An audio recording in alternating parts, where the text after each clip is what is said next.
Hadirin yang kami hormati, kita sambut kembali Presiden dan CEO Mark Plus Inc., Bapak Hermawan Kartajaya. Assalamualaikum warahmatullahi wabarakatuh. Selamat pagi Pak Aswin yang mewakili Pak Nuh, Pak Khairul Tanjung, teman-teman dari Indonesia Marketing Association. Ya, saya tidak mau mengulangi lagi apa yang sudah dikatakan Ibu Mari dan sebagainya, tapi langsung aja kepada Marketing in 2008. Bahan saya pendek untuk menunjukkan tren apa yang akan terjadi pada tahun 2008. Silakan. Sudah banyak ramalan ekonomi seperti ini dari Government of Indonesia, Maret 2007, Bank Indonesia. Kelihatannya hanya IMF aja yang menganggap bahwa Indonesia tahun 2008 lebih jelek dari 2007. Ramalan itu Oktober 2007. Tapi konsensusnya seperti yang dibuat oleh Pak Faisal Basri, itu kayaknya tahun depan lebih bagus dari tahun ini. Tapi ini September 2007. Jadi sekarang pemerintah sudah mengatakan 6,3 bukan 6,1 lagi. Jadi mungkin kalau tahun ini 6,3, mudah-mudahan tahun depan bisa lebih dari 6,3, 6,5 atau berapa.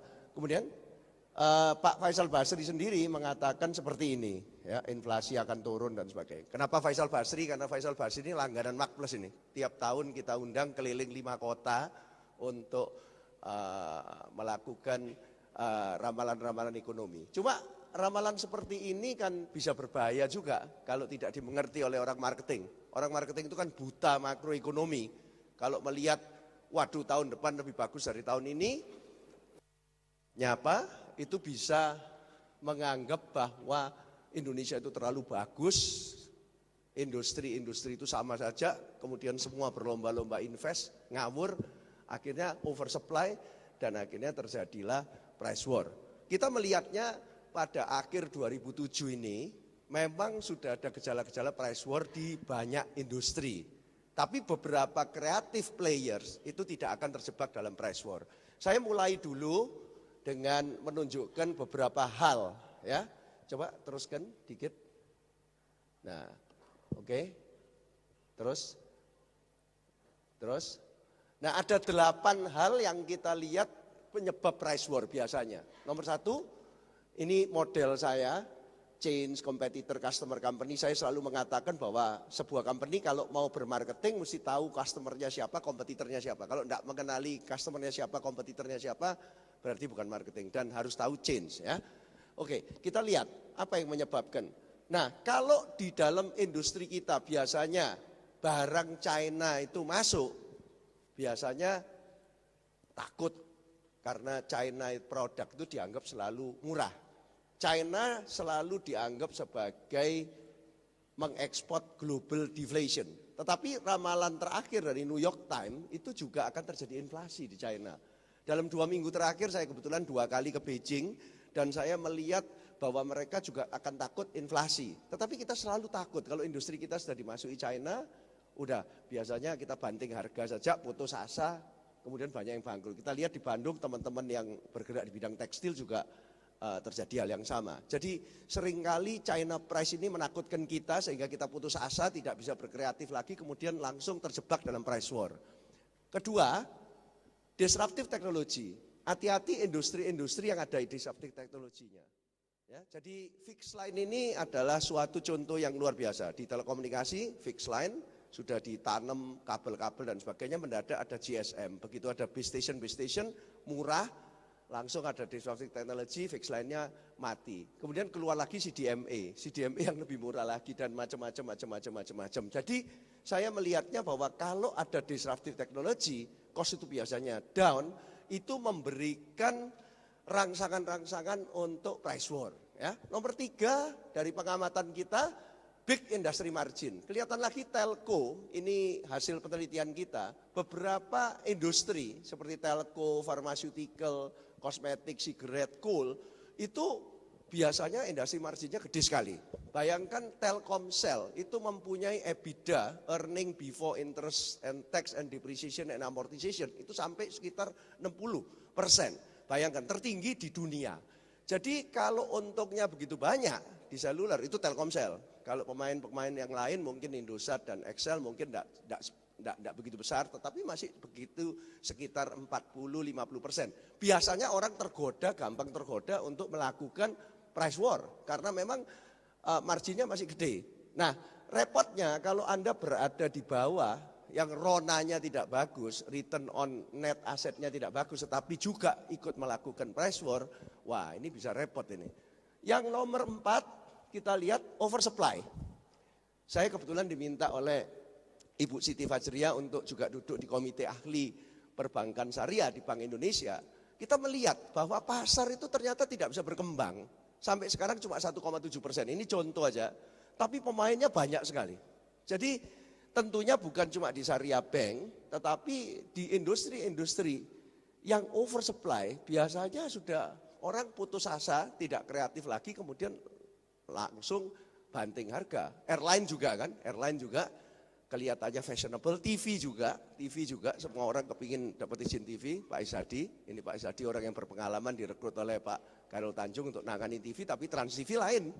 Jadi tidak semua memang terjebak di dalam oversupply. Bank Syariah Mega Indonesia juga salah satu contoh yang tidak terjebak di sini. Tetapi banyak orang yang terjebak. Tom Peters mengatakan sebetulnya yang menyebabkan Anda oversupply itu apa? Karena Anda tidak kreatif. Membuat produk yang sama, membuat jasa yang sama. Me too product, me too service, me too company, also rent company, akibatnya oversupply.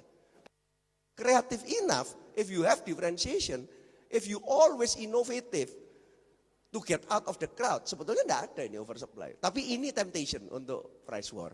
Kemudian nomor 5 deep pocket. Wah ini paling repot ini. Telco ini pokoknya paling repot. Kayak Tri. Saya dulu mikirnya ya orang bodoh mikirnya Tri ini local brand. Ketika saya di Eropa 2 bulan yang lalu, wah Tri ini ternyata global brand ini. Ya saya tahu itu kalau Hutchinson pemainnya, tetapi saya pikir dulu Tri itu, ini brand-brand yang guyon ini. Ya toh, brand guyon, masa brandnya Tri apa mau ini kok SMS gratis mau gitu. Saya pikir brandnya mau ini ya kan. Ini brand guyon, ternyata brand serius Pak, di pocket, bawa duit banyak. Jadi hati-hati kalau Anda main di dalam satu industri di mana ada seorang pemain dari luar yang di pocket. Waduh ini bahaya, yang bersedia rugi untuk bertahun-tahun. Di China gitu semua Pak, ada orang yang bersedia rugi 10 tahun gitu, matilah. Makanya saya menganjurkan sama Philip Kotler, ayo nulis buku Think ASEAN itu sama Profesor Widen Wan yang ada di sini kebetulan, Weinstein of Nanyang ada di sini, kita bertiga nulis buku Think ASEAN. Kalau Anda tidak big enough, jangan pergi ke China, ke India, bisa mati. Karena semua orang pergi ke sana dan berani rugi. Kalau seorang berani rugi terus gimana? Ya. Nomor 6, ya, decreasing purchasing power. Nah ini, tulisan Pak Khatib Basri di Kompas kemarin bagus sekali. Dia mengatakan apa bedanya ekonomi sama roket. Dia mengutip seorang pemenang hadiah Nobel. Kalau roket, dia bilang, kalau sudah diramal cuacanya bakal tidak bagus, roket itu dibilangi cuacanya tidak bagus ya, peluncuran kamu aku tunda, nurut dia. Tapi kalau pemain pelaku ekonomi kayak kita, ini tinggal lihat aja. Kalau orang bilang tahun depan inflasi loh, bensin akan naik, ya toh. Sekarang subsidi mulai dikurangi, Amerika akan begini. Lah orang itu bereaksi. Jadi di ekonomi itu lucu, pelaku ekonomi itu tinggal ngelihat. Kalau sourcesnya kredibel yang ngomong, walaupun itu belum tentu terjadi, dia nurut. Wah inflasi nih, inflasi bakal di end of cheap food. Di end of cheap food berarti orang akan keluar duit lebih banyak untuk makan, tidak punya duit untuk beli barang yang lain. Udah, putus asa, banting harga saja. Jadi karena itu memang kalau pejabat-pejabat selalu optimis, seperti tadi Ibu Mari juga mengatakan, sebab kalau tidak disebarkan optimisme, semua pesimis repot. Yang investor tidak mau invest, yang konsumen tidak mau konsum, habis ekonomi itu. Ya, jadi seringkali mesti dikasih optimisme. Jadi hati-hati, orang bilang $100 dan sebagainya akan terjadi inflasi. Ini juga godaan untuk price war. Putus asa kan? In general, decreasing purchasing power. Ya sudah. Nah, Oke, nomor 7. Ini penyakit orang marketing Pak. Kita dulu belajar sama orang Jepang, kita dulu mengagumi Japanese management, dan orang Jepang mengatakan, rebut market share.